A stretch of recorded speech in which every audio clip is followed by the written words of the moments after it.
ఓం నమ శివాయ. కార్తీక పురాణము 4వ అధ్యాయము. దీపారాధన మహిమ. వశిష్ఠుల వారు కార్తీక మాసం వ్రతము యొక్క మహిమ వల్ల బ్రహ్మరాక్షస జన్మ నుండి కూడా విముక్తి పొందుదరని చెప్పుచుండగా, జనకుడు మహాతపస్వి, తమరు తెలియజేయు ఇతిహాసములు వినిన కొలది తనివి తీరకున్నది. కార్తీక మాసములో ముఖ్యముగా ఏమేమి చేయవలెను, ఎవరిని ఉద్దేశించి పూజ చేయవలెను వివరించండి అని కోరగా, వశిష్ఠుల వారు ఇట్లు చెప్పిరి. జనక మహారాజా, కార్తీక మాసమందు సర్వ సత్కార్యములు చెయ్యవచ్చును. దీపారాధన అతి ముఖ్యము. దీని వలన మిగుల ఫలితము పొందవచ్చు. శివకేశవుల ప్రీత్యర్థ్యము శివాలయమునందు గాని విష్ణాలయమందు గాని దీపారాధన చేయాలి. సూర్యాస్తమయమందు దీపముంచిన వారు సర్వపాపములను పోగొట్టుకొని వైకుంఠ ప్రాప్తి పొందుదురు. కార్తీక మాసమందు హరిహరాదుల సన్నిధిలో ఆవు నేతితో గాని, కొబ్బరి నూనెతో గాని, అవిసె నూనెతో గాని, విప్ప నూనెతో గాని ఏది దొరకనప్పుడు ఆముదముతో అయినా దీపం వెలిగించాలి. దీపారాధన ఏ నూనెతో చేసినా మిగుల పుణ్యాత్ములగును. భక్తిపరులుగాను అగుటియే కాక అష్టైశ్వర్యములు కలిగి శివసన్నిధికి ఏగుదురు. ఇందుకొక కథ కలదు, వినుము. పూర్వము పాంచాల దేశం పాలిస్తున్న రాజుకు సంతతి లేక అనేక యజ్ఞయాగాదులు చేసి తుదకు విసుగు చెంది గోదావరి తీరమున నిష్ఠతో తపమాచరించుచూ ఉండగా అచటకు పిప్పలాదుడనే మునిపుంగవుడు వచ్చి, పాంచాల రాజా, నీవెందుకింత తపమాచరిస్తున్నావు? నీ కోరిక ఏమి అని ప్రశ్నించగా, ఋషిపుంగవ, నాకు అష్టైశ్వర్యములు, రాజ్యము, సంపద ఉన్నా నా వంశము నిలుపుటకు పుత్ర సంతానము లేక కృంగి కృషించి ఈ తీర్థస్నానమును తపమాచరించుచున్నాను అని చెప్పాను. అంత మునిపొంగువుడు పోయి, కార్తీక మాసమున శివసన్నిధిని శివదేవుని ప్రీతి కొరకు దీపారాధన చేసిన ఎడల నీ కోరిక నెరవేరగలదు అని చెప్పి వెడలిపోయాను. వెంటనే పాంచాలరాజు తన దేశమునకు వెడలి పుత్రప్రాప్తికై అతి భక్తితో శివాలయమున కార్తీక మాసం నెల రోజులు దీపారాధన చేయించి దాన ధర్మాలు నియమానుసారముగా వ్రతము చేసి ప్రసాదములను ప్రజలకు పంచిపెట్టుచు విడువకుండా నెలదినములు అటుల చేసెను. తత్పుణ్యకార్యం వలన ఆ రాజు భార్య గర్భవతి అయ్యి 9 మాసములు నిండిన తరువాత ఒక శుభముహూర్తములోని కుమారుని కనెను.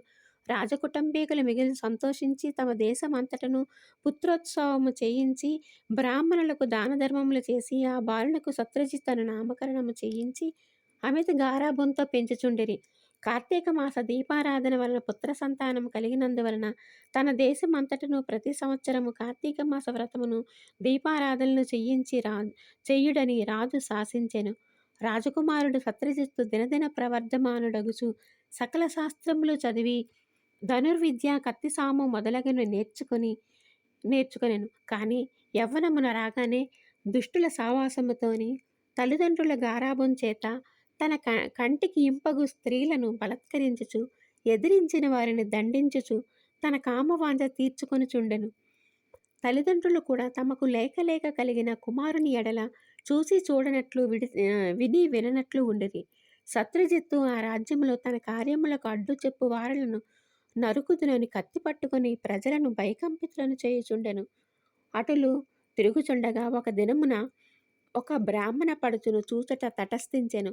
ఆమె ఒక ఉత్తముని భార్య, మిగుల రూపవతి. ఆమె అందచందములు వర్ణించటం మన్మథునికైనను సఖ్యం కాదు. అట్టి స్త్రీ కంటపడగానే రాజకుమారునికి మతి మందగించి కొయ్య బొమ్మ వలె నిశ్చేష్టుడై కామ వికారముతో ఆమెను సమీపించి తన కామవాంఛ తెలియజేశాను. ఆమె కూడా అతని సౌందర్యానికి ముగ్ధురాలై కులము, శీలము, సిగ్గు విడిచి అతని చెయ్యి పట్టుకుని తన శయన మందిరానికి తీసుకొని పోయి భోగములను అనుభవించిరి. ఇట్లు ఒకరికొకరు ప్రేమలో పరవశులగుట చేత వారు ప్రతిదినము అర్ధరాత్రి వేళ అజ్ఞాత స్థలములో కలుసుకొని తమ కామవాంఛ తీర్చుకొనుచుండిరి. ఇటుల కొంతకాలము జరిగెను. ఎటులను ఈ సంగతి ఆమె భర్తకు తెలిసి భార్యను రాజకుమారుని ఒకేసారి చంపాలని నిశ్చయించుకుని ఒక ఖడ్గాన్ని సంపాదించి సమయము కొరకు నిరీక్షించుచుండెను. ఇట్లుండగా కార్తీక శుద్ధ పౌర్ణమి రోజు ఆ ప్రేమికులిరువురు శివాలయమున కలుసుకొనవలన నిర్ణయించుకొని ఎవరికి వారు రహస్య మార్గమున బయలుదేరిరి. ఈ సంగతి ఎటులో పసిగట్టిన బ్రాహ్మణుడు అంతకుముందు కత్తితో సహా బయలుదేరి గర్భగుడిలో దాగి ఉండెను. ఆ కాముకులిద్దరూ గుడిలో కలుసుకొని గాఢాలింగన మునర్చుకొని సమయమున చీకటిగా ఉన్నది, దీపం ఉండినా బాగుండును కదా అని రాజకుమారుడు అనగా ఆమె తన పైట చెంగు చించి అక్కడ ఉన్న ఆమదపు ప్రమిదలో ముంచి దీపం వెలిగించాను.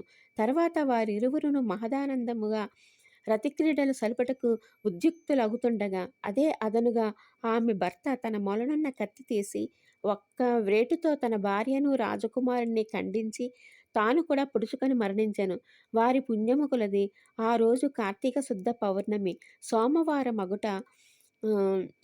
అగుటను ఆ రోజు ముగ్గురును చనిపోవుట వలనను శివదూతలు ప్రేమికులిరువురిని తీసుకుని పోవుటకు యమదూతలు బ్రాహ్మణుని తీసుకుని పోవుటకు అక్కడకు వచ్చిరి.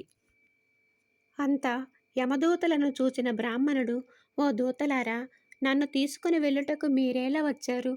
కామాంధకారముతో కన్ను మిన్ను తెలియక పశుప్రాయముగా వ్యవహరించిన ఆ వ్యభిచారుల కొరకు శివదూతలు విమానములో వచ్చుటేలా చిత్రముగా నున్నదే అని ప్రశ్నించెను.